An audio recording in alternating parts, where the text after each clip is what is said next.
Ah,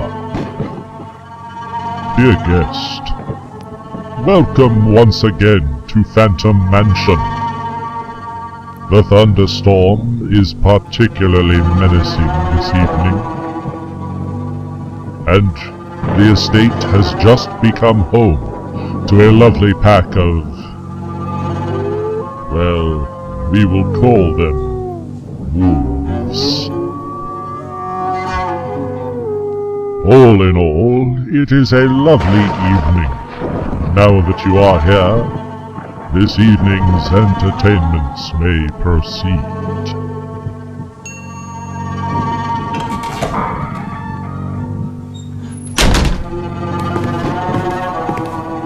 You rang, Master? Yes, Boris. Our dear guest has arrived, and I thought a little light entertainment might be just the thing. Oh yes, Master. What shall we do? How about a game of Pin the Tail on Beauregard and Matilda? No. You know what a sore loser Matilda can be. Oh, yes, that's true. I still have teeth marks. How about a game of throw things at Boris until he gets a concussion? Definitely not. The last time we played that game, it took days to wake you up. Curses! I was hoping for a nice blackout. And you may very well get your wish, Boris. I was thinking this might be an excellent night for some mesmeric hypnotism. Mesmeric hypnotism? Oh! Goody gumdrops! What's mesmeric hypnotism? I'm glad you asked, Boris. Better known simply as mesmerism or hypnotism. It is the science of putting a subject into a deep trance. I see, Dr. Grindle. But why would anyone want to do that? It has so many different uses. We can use it in place of anesthetic for various surgical procedures. We can use it to dredge up long repressed memories, even those of past lives. It is also useful in allowing other personalities to surface. It sounds interesting, Master. Indeed it is, Boris. Now sit here and make yourself comfortable. Yes, Master. I will turn on the metronome to help ease you into a state of trance.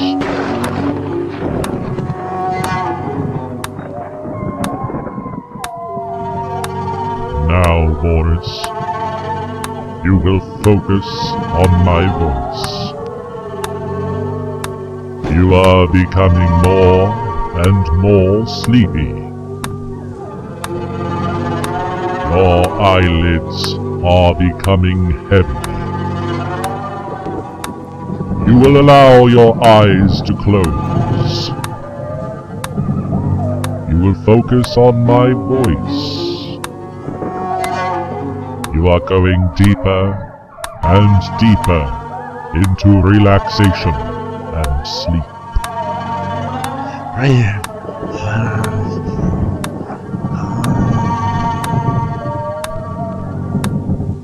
And now, I wish to speak to anyone who may be in there with Boris. you can hear me, you too are under my control and must do as I say. I command you to come forth.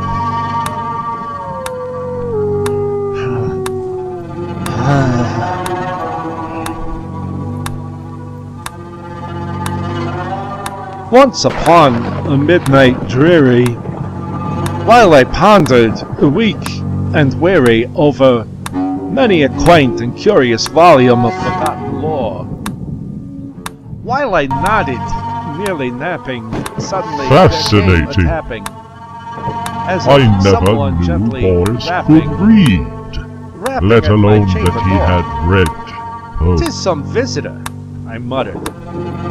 Tapping at my chamber door. Only this and nothing more. This is proving to Was be in the more bleak entertainment December, than I had bargained for. And each separate dying dearest. ember brought its ghost. While I upon the floor. explore the parameters I wish of the morrow- Boris's hidden depths, Vainly I had sought to borrow perhaps books a associated tale with sorrow. of terror Sorrow to for the lost. resurrect your interest.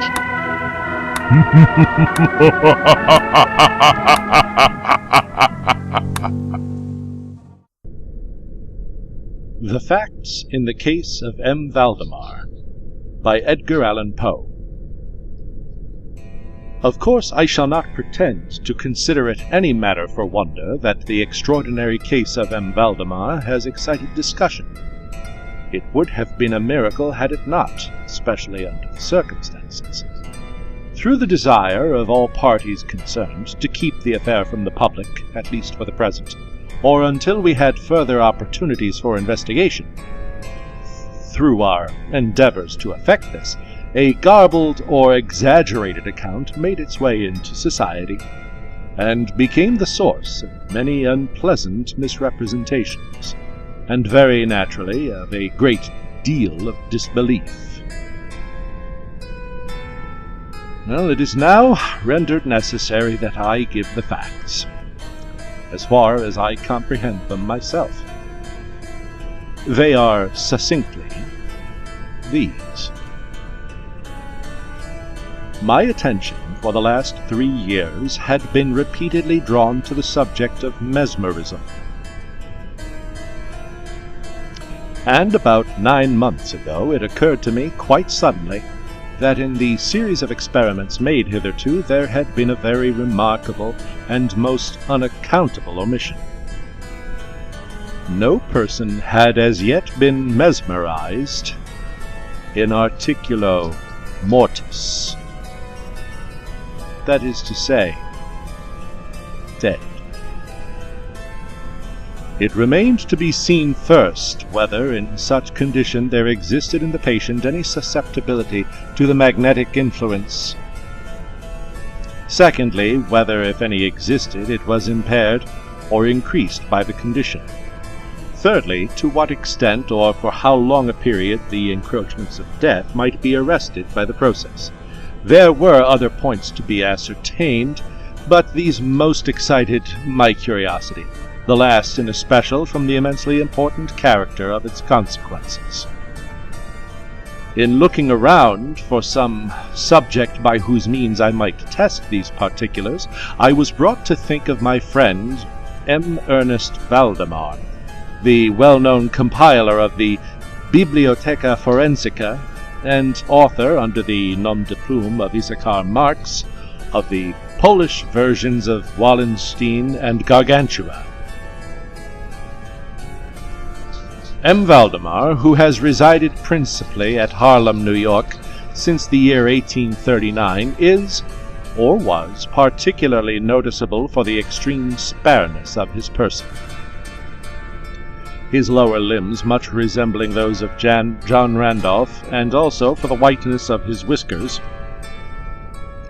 in violent contrast to the blackness of his hair, the latter, in consequence, being very generally mistaken for a wig. His temperament was markedly nervous, and rendered him a good subject for mesmeric experiment. On 2 or 3 occasions I had put him to sleep with little difficulty, but was disappointed in other results, which his peculiar constitution had naturally led me to anticipate. His will was at no period positively or thoroughly under my control, and in regard to clairvoyance, I could accomplish nothing with him to be relied upon. I always attributed my failure at these points to the disordered state of his health. For some months previous to my becoming acquainted with him, his physicians had declared him in a confirmed phthisis. It was his custom indeed to speak calmly of his approaching dissolution, as of a matter neither to be avoided nor regretted. When the ideas to which I have alluded first occurred to me, it was of course very natural that I should think of Valdemar. I knew the steady philosophy of the man too well to apprehend any scruples from him, and he had no relatives in America who would be likely to interfere. I spoke to him frankly upon the subject, and to my surprise his interest seemed vividly excited. I say to my surprise, for although he had always yielded his person freely to my experiments, he had never before given me any tokens of sympathy with what I did. His disease was of that character which would admit of exact calculation in respect to the epoch of its termination in death, and it was finally arranged between us that he would send for me about 24 hours before the period announced by his physicians as that of his decease. It is now rather more than 7 months since I received from Valdemar himself my subjoined note. My dear P., you may as well come now. D and F are agreed that I cannot hold out beyond tomorrow at midnight, and I think they have hit the time very nearly. Valdemar.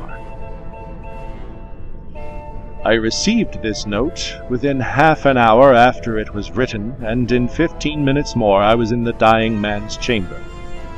I had not seen him for 10 days, and was appalled by the fearful alteration which the brief interval had wrought in him. His face wore a leaden hue, the eyes were utterly lustreless, and the emaciation was so extreme that the skin had been broken through by the cheekbones. His expectoration was excessive. The pulse was barely perceptible.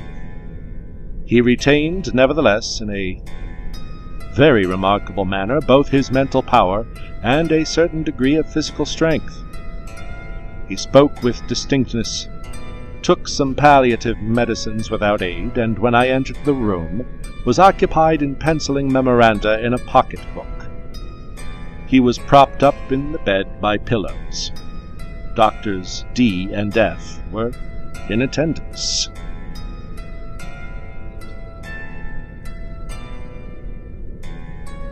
After pressing Valdemar's hand, I took these gentlemen aside and obtained from them a minute account of the patient's condition.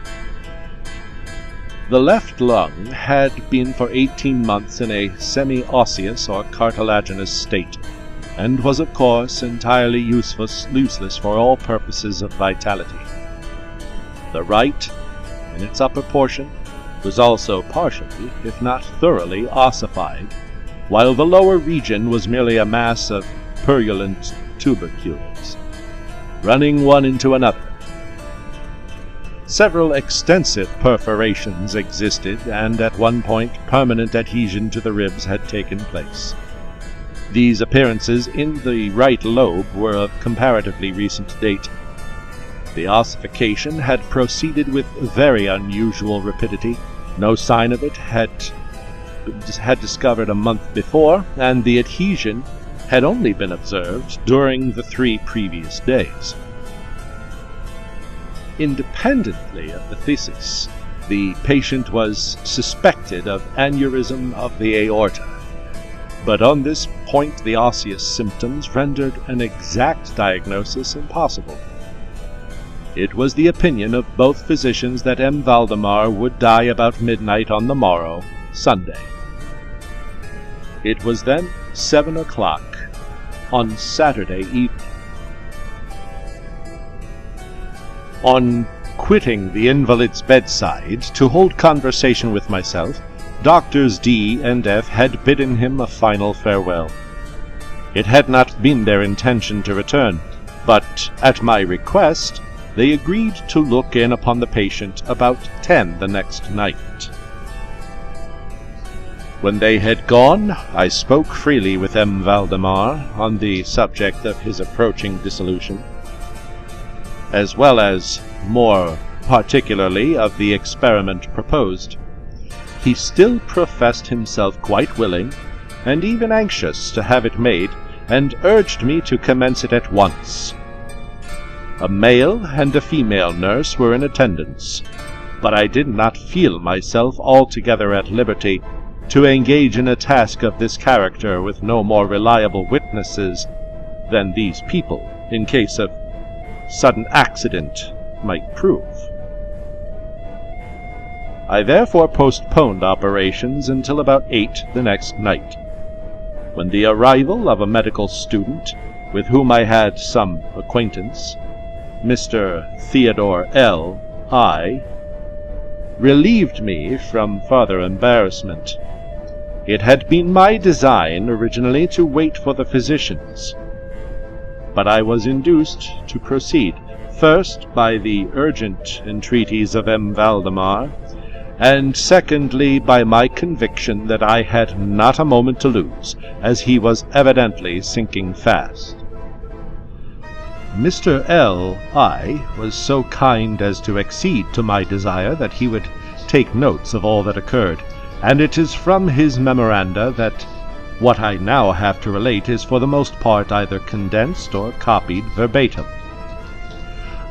It wanted about 5 minutes of 8, when, taking the patient's hand, I begged him to state as distinctly as he could to Mr. L.I. whether he, M. Valdemar, was entirely willing that I should make the experiment of mesmerizing him in his then condition. He replied feebly, yet quite audibly, "Yes, I wish to be mesmerized," adding immediately afterwards, "I fear you have deterred it too long."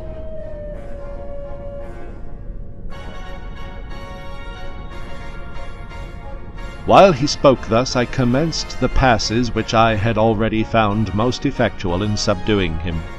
He was evidently influenced with the first lateral stroke of my hand across his forehead, but although I exerted all my powers, no farther perceptible effect was induced until some moments after 10 o'clock, when Doctors D and F called, according to appointment. I explained to them in a few words what I designed, and as they opposed no objection, saying that the patient was already in the death agony, I proceeded without hesitation, exchanging, however, the lateral passes for downward ones, and directing my gaze entirely into the right eye of the sufferer. By this time his pulse was imperceptible, and his breathing was stertorous, and at intervals of half a minute. This condition was nearly unaltered for a quarter of an hour. At the expiration of this period, however, a natural, although very deep sigh escaped the bosom of the dying man, and the stertorous breathing ceased. That is to say, its stertorousness was no longer apparent. The intervals were undiminished. The patient's extremities were of an icy coldness. At 5 minutes before 11, I perceived unequivocal signs of the mesmeric influence. The glassy roll of the eye was changed for that expression of uneasy inward examination. which is never seen, except in cases of sleepwalking, and which it is quite impossible to mistake. With a few rapid lateral passes I made the lids quiver as in incipient sleep, and with a few more I closed them altogether. I was not satisfied, however, with this, but continued the manipulations vigorously, and with the fullest exertion of the will, until I had completely stiffened the limbs of the slumberer, after placing them in a seemingly easy position. The legs were at full length, the arms were nearly so, and reposed on the bed at a moderate distance from the loins. The head was very slightly elevated. When I had accomplished this, it was fully midnight, and I requested the gentlemen present to examine M. Valdemar's condition. After a few experiments, they admitted him to be in an unusually perfect state of mesmeric trance. The curiosity of both the physicians was greatly excited. Dr. D. resolved at once to remain with the patient all night, while Dr. F. took leave with a promise to return at daybreak. Dr. L.I.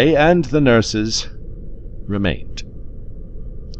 We left M. Valdemar entirely undisturbed until about 3 o'clock in the morning, when I approached him and found him in precisely the same condition as when Dr. F. went away. That is to say, he lay in the same position. The pulse was imperceptible. The breathing was gentle, scarcely noticeable unless through the application of a mirror to the lips. The eyes were closed naturally, and the limbs were as rigid and as cold as marble. Still, the general appearance was certainly not that of death. As I approached M. Valdemar, I made a kind of half-effort to influence his right arm into pursuit of my own, as I passed the latter gently to and fro above his person. In such experiments with this patient I had never perfectly succeeded before, and assuredly I had little thought of succeeding now. But to my astonishment his arm very readily, although feebly, followed every direction I assigned it with mine. I determined to hazard a few words of conversation. "Mr. Valdemar," I said, "are you asleep?" He made no answer, but I perceived a tremor about the lips, and was thus induced to repeat the question again and again. At its third repetition his whole frame was agitated by a very slight shivering. The eyelids unclosed themselves so far as to display a white line of a ball.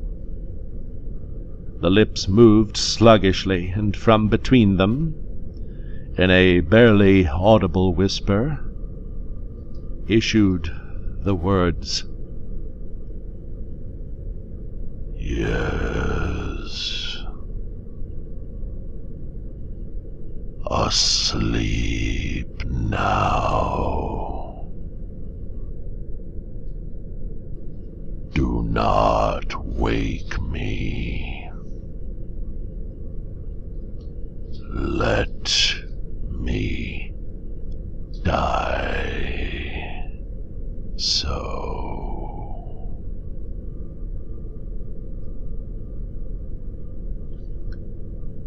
I here felt the limbs and found them as rigid as ever. The right arm, as before, obeyed the direction of my hand. I questioned the sleep-waker again. "Do you still feel pain in the breast, Mr. Valdemar?" The answer was immediate, but even less audible than before. "No pain. I am dying." I did not think it advisable to disturb him farther just then, and nothing more was said or done until the arrival of Dr. F., who came a little before sunrise, and expressed unbounded astonishment at finding the patient still alive. After feeling the pulse and applying a mirror to the lips, he requested me to speak to the sleep-waker again. I did so, saying, "Mr. Valdemar, do you still sleep?" As before, some minutes elapsed ere a reply was made, and during the interval the dying man seemed to be collecting his energies to speak. At my fourth repetition of the question, he said very faintly, almost inaudibly, "Yes. Still asleep. Dying."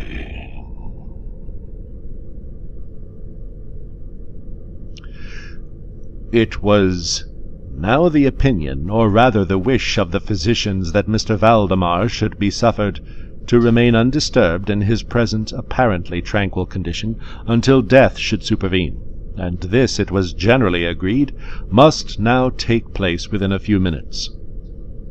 I concluded, however, to speak to him once more, and merely repeated my previous question. While I spoke, there came a marked change over the countenance of the sleep-waker. The eyes rolled themselves slowly open, the pupils disappearing upwardly. The skin generally assumed a cadaverous hue, resembling not so much parchment as white paper, and the circular, hectic spots which hitherto had been strongly defined in the center of each cheek went out at once. I use this expression because the suddenness of their departure put me in mind of nothing so much as the extinguishment of a candle by a puff of the breath. The upper lip at the same time writhed itself away from the teeth, which it had previously covered completely, while the lower jaw fell with an audible jerk, leaving the mouth widely extended and disclosing in full view the swollen and blackened tongue. I presume that no member of the party then present had been unaccustomed to death-bed horrors, but so hideous beyond conception was the appearance of M. Valdemar at this moment, that there was a general shrinking back from the region of the bed. I now feel that I have reached a point of this narrative at which every reader will be startled into positive disbelief. It is my business, however, simply to proceed. There was no longer the faintest sign of vitality in Mr. Valdemar, and concluding him to be dead, we were consigning him to the charge of the nurses, when a strong, vibratory motion was observable in the tongue. This continued for perhaps a minute. At the expiration of this period, there issued from the distended and motionless jaws a voice, such as it would be madness in me to attempt describing. There are indeed 2 or 3 epithets which might be considered as applicable to it in part. I might say, for example, that the sound was harsh and broken and hollow, but the hideous whole is indescribable, for the simple reason that no similar sounds have ever jarred upon the ear of humanity. There were 2 particulars, nevertheless, which I thought then, and still think, might fairly be stated as characteristic of the intonation, as well adapted to convey some idea of its unearthly peculiarity. In the first place, the voice seemed to reach our ears, at least mine, from a vast distance, or from some deep cavern within the earth, In the second place, it impressed me. I fear indeed that it will be impossible to make myself comprehended, as gelatinous or glutinous matters impress the sense of touch. I have spoken both of sound and of voice.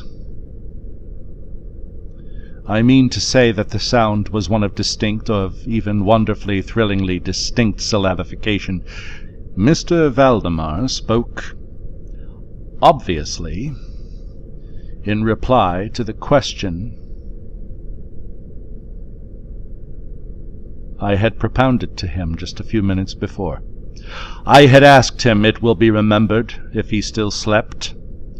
He now said, "Yes.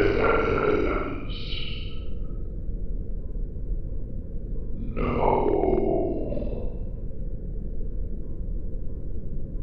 I have been sleeping.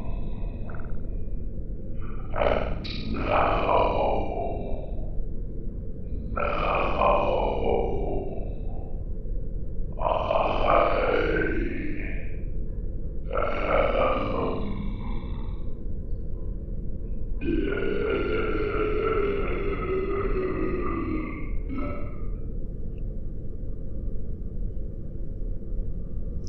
no person present even affected to deny or attempted to repress the unutterable, shuddering horror which those few words thus uttered were so well calculated to convey.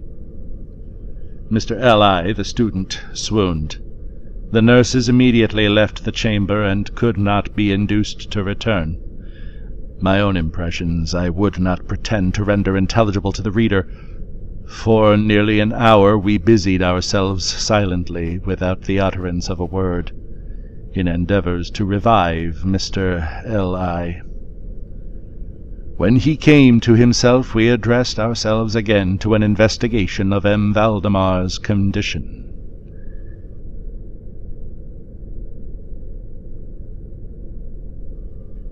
It remained in all respects as I have last described it, with the exception that the mirror no longer afforded evidence of respiration.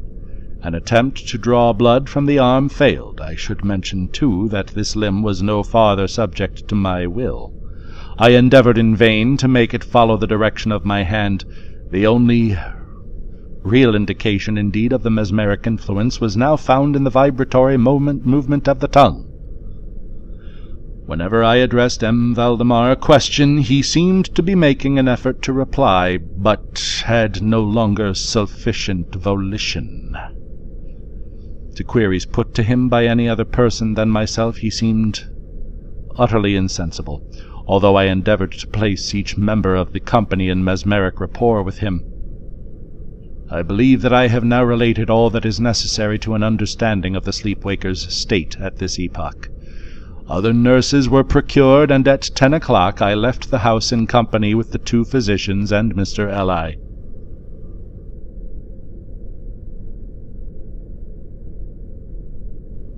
In the afternoon we all called again to see the patient. His condition remained precisely the same. We had now some discussion as to the propriety and feasibility of awakening him, but we had little difficulty in agreeing that no good purpose would be served by so doing. It was evident that so far death, or what is usually termed death, had been arrested by the mesmeric process. It seemed clear to us all that to awaken M. Valdemar would be merely to ensure his instant, or at least his speedy, dissolution. From this period until the close of last week, an interval of nearly 7 months, we continued to make daily calls at Mr. Valdemar's house, accompanied now and then by medical and other friends. At this time the sleep-waker remained exactly as I have last described him. The nurse's attentions were continual. It was on Friday last that we finally resolved to make the experiment of awakening, or attempting to awaken him, and it is the perhaps unfortunate result of this latter experiment, which has given rise to such discussion in private circles, to so much of what I cannot help thinking unwarranted popular feeling. For the purpose of relieving Mr. Valdemar from the mesmeric trance, I made use of the customary passes. These for a time were unsuccessful. The first indication of revival was afforded by a partial descent of the iris. It was observed as especially remarkable that this lowering of the pupil was accompanied by the profuse outflowing of a yellowish ichor from beneath the lids, of a pungent and highly offensive odor. It was now suggested that I should attempt to influence the patient's arm, as heretofore I made the attempt and failed.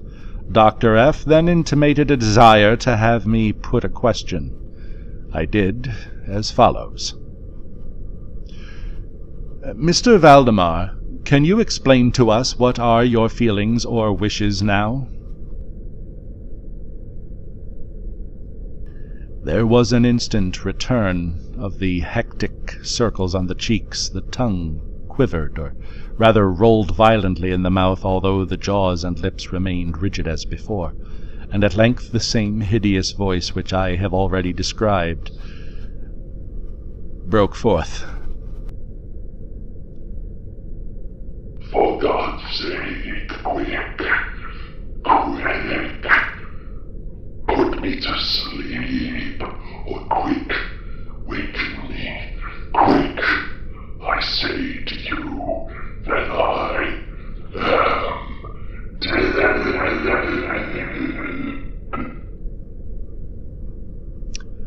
I was thoroughly unnerved, and for an instant remained undecided what to do. At first I made an endeavor to recompose the patient, but failing in this through total abeyance of the will, I retraced my steps and as earnestly struggled to awaken him. In this attempt I soon saw that I should be successful, or at least I soon fancied that my success would be complete, and I am sure that all in the room were prepared to see the patient awaken. For what really occurred, however, it is impossible that any human being could have been prepared. As I rapidly made the mesmeric passes amid ejaculations of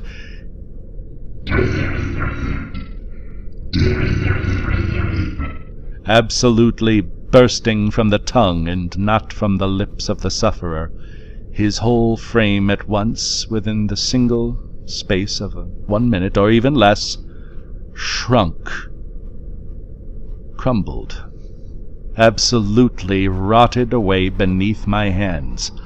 Upon the bed, before that whole company, there lay a nearly liquid mass of loathsome, of detestable putridity.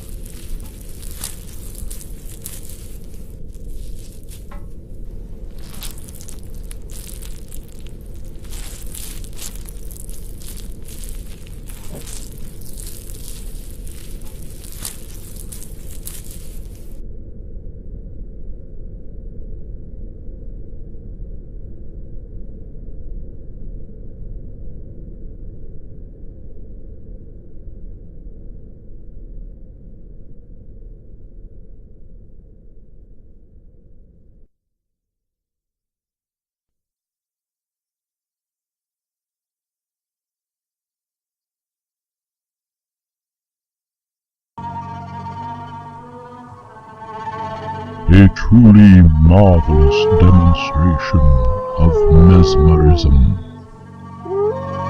What a pity that things fell apart at the end. In any case, let us return to our own experiment in hypnotism, to see how things have progressed. Is there anyone else inside there with Boris, besides the entity we have encountered already?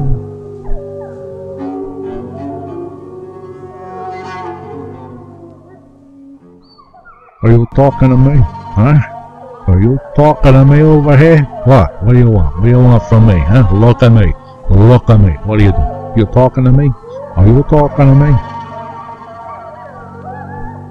Yes, I am indeed talking to you. You must be talking to me. I don't see anybody else around here. Huh? Huh? Let me tell you, I'll crush your fucking head. Evidently, there is more to Boris than meets the eye. I shall have to put Boris in a much deeper state of trance to sort out these various personalities. But don't worry, dear guest. I promise that on the occasion of your next visit, Boris will be back to his old self. Well, one of them anyway. Ho ho ho ho ho ho ho ho ho ho ho.